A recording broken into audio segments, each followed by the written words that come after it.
Missouri football gets a lot of shade outside of Columbia for college football because this is the weekend to where it's expected that Missouri tanks. Missouri loses these games. If Missouri wants to be respected as a top SEC football program, and if Drinkwitz wants to prove that he has raised more than just the bottom of this football team, then you have to start winning these games. Show me this weekend. Show me Saturday against Alabama. Let's be real. This is the one thing that Drinkwitz hasn't shown that he can do. This, by far, is the biggest game of Drinkwitz's era. All right, Tiger fans, this is the week that I have been waiting for all season. I don't know about you. I know that the Kansas game was a big one to look forward to. I get it in the history of Mizzou, Kansas, but this game against Alabama this weekend, for me, is Eli Drinkwitz's biggest game since he's been here in Columbia. And I have a question to ask you today, and I want you to be honest with me. Has Eli Drinkwitz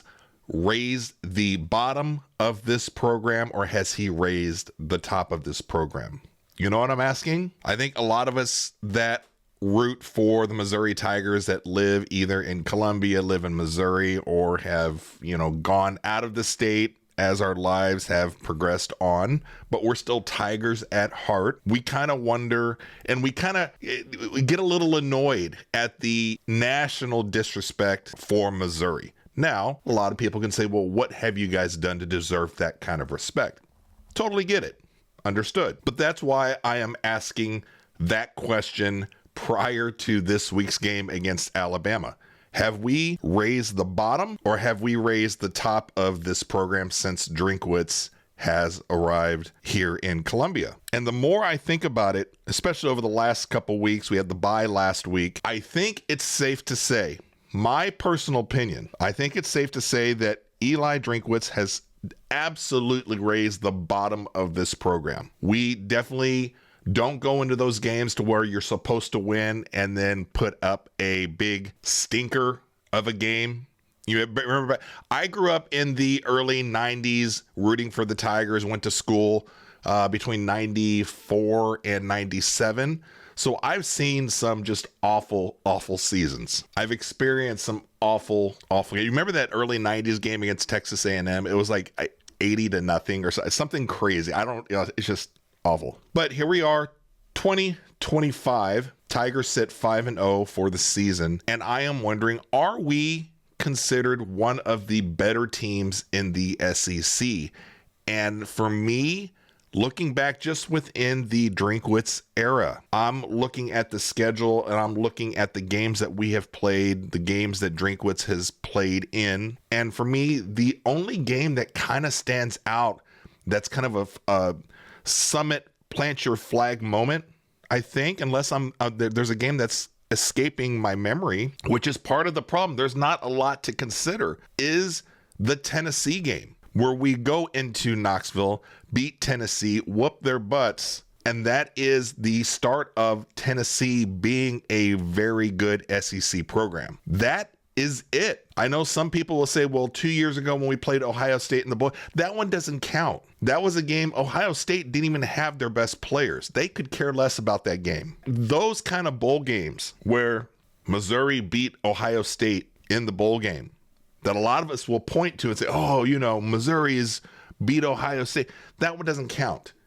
Now we're just part of that period in college football that anything outside of the college football playoffs, nobody cares about. The kids don't want to play in it. Coaches don't want to coach in it. So beating Ohio State then, is it nice to kind of put on paper? Yeah, okay. But if we're hanging our hats on that victory, the Ohio State victory, and my allergies are just awful. If we're hanging any kind of credit to beating Ohio State in that game, I don't think any of your other top blue blood programs would point to that game if they were involved in it and point to that game and say, well, that's one that puts them on the map. But again, especially in the last 3 years, Missouri doesn't lose to teams that they're not supposed to lose to. For the most part, they handle teams that are right there with them. Usually those are teams like South Carolina, Ole Miss, other SEC programs that are kind of, we can say mid-tier, Ole Miss doing great this season again, which is usually the MO for Ole Miss until, when it gets down to when it counts at the end of the season. Their resume down at Ole Miss isn't that much different from Missouri's, to be honest with you. Where I think that we just are not getting there is raising the top of this program. And when I say that, I mean where we are playing these big games against the top 20, top 25, top 10 opponents and winning those games, where the games actually matter. The one for the Missouri program has, for me, goes back to the Pinkel days where we beat number 1 Oklahoma. And I think that was on the homecoming night, which was a fantastic game. We don't have a win like that in Columbia under Drinkwitz yet. Can it be this week? Is this the week where Missouri finally is able to stand up and say, we are now one of the top teams in the SEC? Now, if I had to make a call on that right now before the Alabama game, is Missouri one of your top teams just in the SEC, let's say? I would have to say no. If you look at so far this season, and they have looked really good against a very suspect schedule so far. But again, their schedule, the Missouri schedule, is backloaded with all of the big games, the big teams, the second half of the schedule after this big homestand that we have, right? It was nice to see us compete and beat against a Big 12 Kansas. It was nice to see us avenge that loss to South Carolina here at home. On paper, for me, this Missouri team looks to be the best team that Drinkwitz has had since he's been here. This is the best quarterback he's had, the best running back duo. He's got a great defense minus that secondary. The corners, I'm just not sold on, which I think are going to be a huge problem this weekend going into the Alabama game. But the defensive line is solid. But if I had to tell you, is Missouri deserving of being considered a top team in the SEC? As it stands right now, Wednesday, a few days before they face off against Alabama at 11 o'clock, I think this Saturday, I would have to say no. And the only stat that I want to kind of take a look at really quick, just to kind of show you why I'm thinking with my head instead of my heart, right? I'm thinking with my head this season. Missouri, over the last 3 years, has a phenomenal home record. I think it's like 18-3. I had the stat written down somewhere, and I don't see it here. But 18-3 in the last 3 seasons at Faurot. Alabama, this is not Nick Saban's Alabama, but still a premier top-tier team in the country, holding on at least under Kalen DeBoer. This is a team, this is one of those games that under Drinkwitz, we just haven't been able to win. So this particular Alabama team coming into Columbia Saturday, where the Tigers have been fantastic at home. Again, 18-3.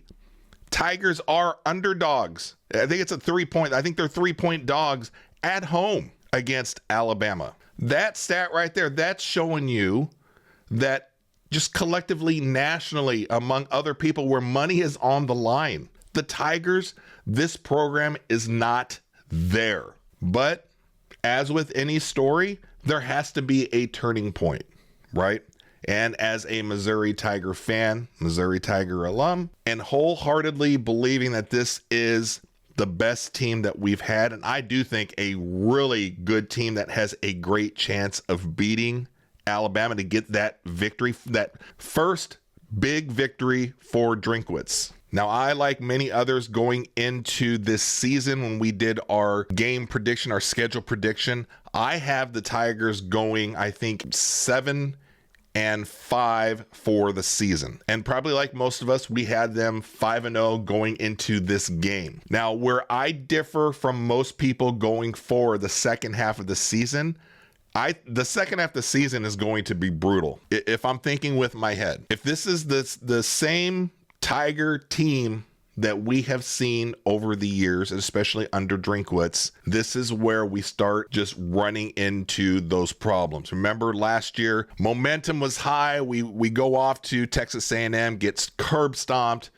off of that bye, which was ridiculous. that the team wasn't more prepared to go into College Station for that game. And then let us not forget going down to Alabama and just getting smoked down there to where, I mean, literally, we don't look like we were even in the same class at all. And we weren't, versus Texas A&M and Alabama. And then fortunately for us this year, we get those games at home. But I said when we were doing our schedule prediction that the outlook for those games, it's not going to be that much different coming home playing those games at home, because this year I am looking at it from more of my, what have they actually shown us over the last 5-6 years that Drinkwitz has been here. If we were to go off of what they have shown us, it's easy to predict that the Alabama game this weekend will be a big loss. The Texas A&M game coming up will be a big loss. As the season has kind of progressed, and we are here at 5-0, and we're seeing a lot more of Bo Pribula and his production, and Ahmad Hardy and his production so far, I have asked myself, well, do I want to update or change that prediction for the record of 7-5? And the more I look at our schedule and how the other teams are performing so far in the SEC that we have yet to play, I don't think I would change my prediction. My hopes are different. I hope that I am absolutely wrong the second half of the season, and I hope that the Tigers come out this weekend and prove me wrong. But if I'm looking at the schedule, the next two after Alabama, Auburn and Vanderbilt, Missouri's not winning both of those games. I have them splitting. So I have them beating Auburn and then losing at Vanderbilt. I have them losing at home to Texas A&M. I have them winning Mississippi State. I have them losing at Oklahoma with or without Mateer. And then here, this one might be the controversial pick. And I picked them losing Arkansas down in Fayetteville, simply because I think the attitude and mindset going into this season, and as things were kind of unfolding, that the stakes were really high. We were thinking, hey, we're aiming for the college football playoffs. Second half of our schedule is brutal, and because they're taking on those losses, that game at Arkansas, the Tigers just kind of give out. Now, it's also looking like Arkansas may give out also on their season, so it's a matter of, okay, well then who really wants that game at the end of the season when it doesn't really matter? That is so far away right now. Let's just stick to this week with Alabama. Now, like I said, the line is 3 or 3.5, which is kind of scary, because one of the things that I did say early on when we lost our kicker, when we lost Blake Craig, who is a really good kicker for us, one that that could win games in the SEC for us, when we lost him, we saw what is going to happen when you have a questionable kicking game. And I think a little bit in Drinkwitz, in the back of his head, I don't think he fully trusts our freshman that we have. Is it Meyer, or however Drinkwitz has the kicking game set up for this weekend? It's been kind of, if it's within 30 yards or something, I don't know. But you're talking, it's a 3.5 point game against Alabama at home. At some point, the kicking game is going to be a factor. That last game that we had against South Carolina, where we missed the extra point and we were chasing that extra point through the game, I said early on, when we lost Blake Craig, that is going to cost us a game.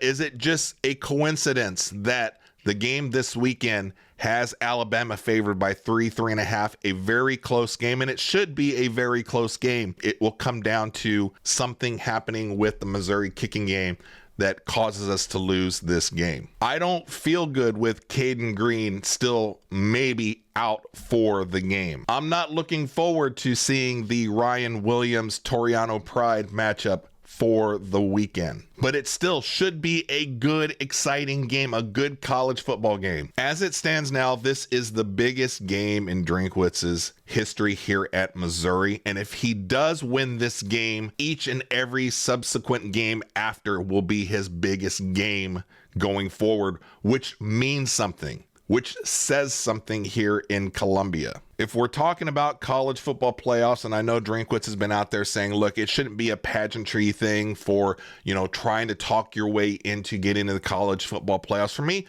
I don't care. It doesn't bother me if we get to the point to where we don't make the college football playoffs because we're right there on the edge and we just can't make that case. If you can't win these types of games consistently, you don't deserve to be in the playoffs anyways. And I so badly want to see the Tigers in positions like this to where we get to see them in the college football playoffs. So going back to my original question at the beginning of this video, have we raised the bottom or have we raised the top of this program? I think, again, safe to say we have raised the bottom, and then we will know this weekend if we have raised the top of this program, if we are a top half of the SEC.